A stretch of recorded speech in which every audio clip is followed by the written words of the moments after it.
everyone, welcome back. Today, we're breaking down one of the most common questions in personal finance. What's the difference between good debt and bad debt? Debt often gets a bad reputation, but not all debt is created equal. Some debt can actually help you grow your wealth, while other types can keep you trapped in a financial cycle. Let's talk about the key differences.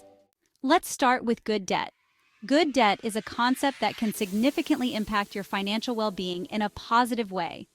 Good debt is any money you borrow that helps you invest in your future and grow financially. It's the kind of debt that can lead to greater opportunities and financial stability. It usually has low interest rates and offers long-term value. This means you're not just borrowing money, but you're making a strategic decision to enhance your financial future. Examples of good debt include things like student loans. These help you gain education and skills that can increase your earning potential.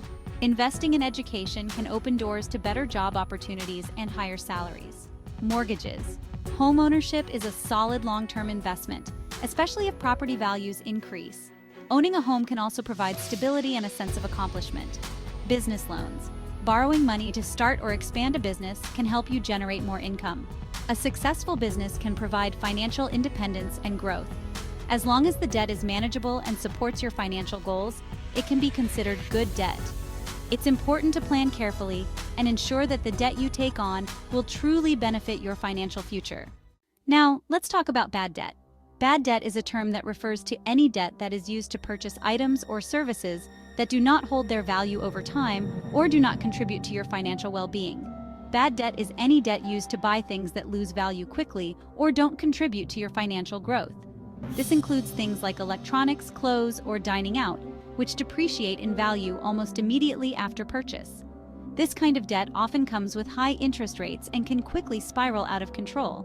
The high interest rates mean that you end up paying much more than the original cost of the item, making it difficult to manage your finances.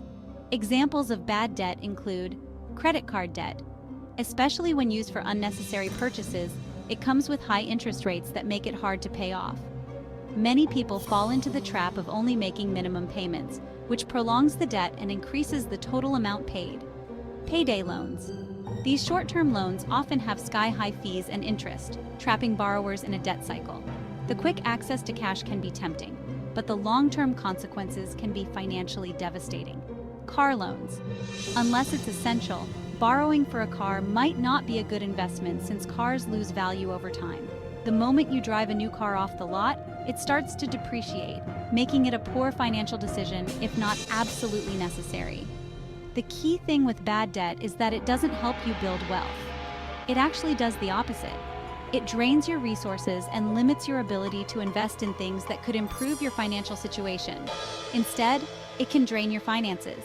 Managing bad debt is crucial for financial health, and avoiding it whenever possible can lead to a more secure and prosperous future. Here's the good news. You can manage both good and bad debt with the right strategies. It's all about understanding the nature of your debts and taking proactive steps to handle them effectively.